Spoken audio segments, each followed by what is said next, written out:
Vamos mergulhar de cabeça num dos dramas geopolíticos mais emocionantes do século XX, que por acaso também construiu a base de toda a nossa tecnologia contemporânea. A corrida espacial, afinal, não é só mais um capítulo engessado nos livros de história, né? É uma narrativa épica de como a nossa engenhosidade foi testada ao limite absoluto. E a grande ironia de toda essa era é exatamente a seguinte: como é que um embate super tenso, de altíssimo risco e profundamente ideológico entre duas superpotências globais acabou resultando naqueles milagres científicos que facilitam o nosso dia a dia? É fascinante pensar que uma rivalidade da Guerra Fria, em vez de focar apenas na destruição mútua, acabou acelerando inovações de um jeito absurdo e moldando o mundo moderno como a gente conhece.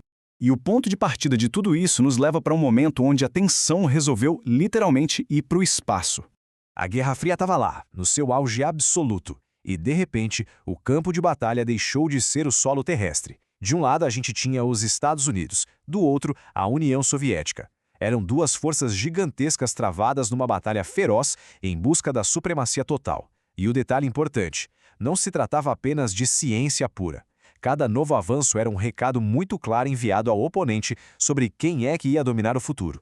Até que o mundo inteiro ouviu um som que mudou o jogo de vez. O famoso momento Sputnik. A disputa começou oficialmente mesmo no dia 4 de outubro de 1957, quando a União Soviética conseguiu lançar o primeiro satélite artificial a orbitar a Terra. Aquele pequeno bip constante sendo transmitido lá do espaço gerou um terror palpável e imediato nos Estados Unidos. O medo era muito lógico para a época. Ora, se os soviéticos já conseguiam colocar um satélite em órbita, eles com certeza poderiam lançar mísseis nucleares diretamente do espaço. O que nos leva à liderança soviética. Afinal, os primeiros sucessos foram todos deles. E olha, nesses primeiros anos, a União Soviética parecia absolutamente imbatível. Foi uma sucessão muito rápida de marcos históricos. Em 57, eles enviaram a cadela Laika a bordo do Sputnik 2. Logo depois, em 61, Yuri Gagarin se torna o primeiro homem a ir para o espaço. E não parou por aí. Em 63, Valentina Tereshkova foi a primeira mulher a orbitar o planeta.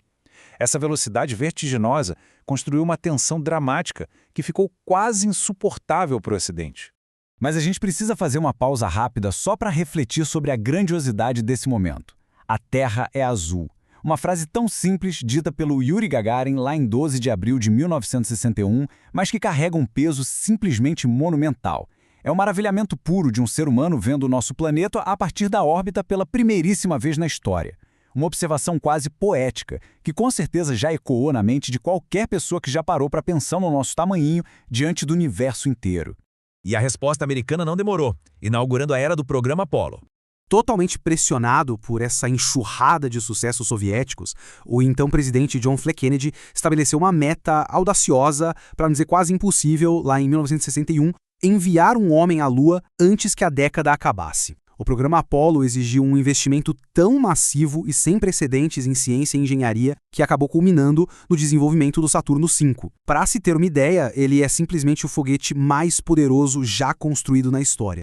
O ápice dessa retaliação colossal, dessa corrida maluca, chegou com a missão Apollo 11. Em 20 de julho de 1969, aquele objetivo que todo mundo achava que era delírio foi alcançado. Neil Armstrong e Buzz Aldrin desceram na superfície e se tornaram os primeiros seres humanos a caminhar no solo lunar. Uma demonstração de capacidade tecnológica simplesmente inigualável. E as palavras que vieram, logo depois desse feito, entraram para a eternidade, né? Elas estão gravadas na nossa memória coletiva. Um pequeno passo para um homem, um salto gigante para a humanidade. É literalmente impossível relembrar dessa citação do Neil Armstrong sem sentir uma certa reverência. Ela marca o clímax definitivo da corrida espacial, um triunfo estrondoso para o que a humanidade consegue criar quando trabalha junta. Mas e depois disso? Vamos falar sobre o legado tecnológico, as inovações que ficaram para o nosso dia a dia. Porque a verdade é que a corrida espacial não serviu só para fincar bandeiras na poeira lunar, tá? Ela acelerou tecnologias que moldam a nossa realidade hoje. Na parte de telecomunicações, os satélites daquela época pavimentaram todo o caminho para o GPS que a gente usa no carro, para as previsões do tempo e para as transmissões ao vivo. Na informática, a necessidade louca de enfiar computadores em naves minúsculas acelerou a criação dos microchips. E na saúde e nos materiais, Filtros de água modernos, termômetros infravermelhos, o Teflon e até aquela famosa espuma de memória da NASA, tudo isso nasceu da necessidade de manter seres humanos vivos e seguros no espaço. É surreal. O que nos leva naturalmente para o futuro da exploração, a nova corrida espacial. O fim prático e mais simbólico daquela corrida inicial aconteceu lá em 1975 com a missão Apollo-Soyuz. E foi um momento de muito alívio e esperança. Imagina só a cena. Uma nave americana e uma nave soviética se acoplando lá na imensidão do espaço e os astronautas dessas duas superpotências rivais simplesmente dando um aperto de mãos em órbita. Foi esse exato espírito de cooperação que evoluiu para o que a gente hoje admira tanto, que é a Estação Espacial Internacional. Mas e o que aguarda a gente agora? A era moderna traz uma dinâmica totalmente revigorada e muito mais expansiva. Nós estamos vivendo uma nova fase de exploração, só que agora o jogo inclui empresas privadas com orçamentos na casa dos trilhões, como a SpaceX e a Blue Origin, voando lado a lado com novos países que também entraram nessa disputa tecnológica. A ambição agora é colossal. Garantir um retorno sustentável para ficar de vez na Lua e, claro, alcançar Marte. Essa mistura de colaboração global com o ímpeto da iniciativa privada está redefinindo todos os limites do que a gente acha que é possível. Fica então a grande pergunta da nossa análise de hoje. O que será que a humanidade vai descobrir a seguir? A engenhosidade que começou no meio da tensão pesada da Guerra Fria e que acabou nos dando o mundo hiperconectado de hoje, agora tem um universo inteirinho de mistérios pela frente.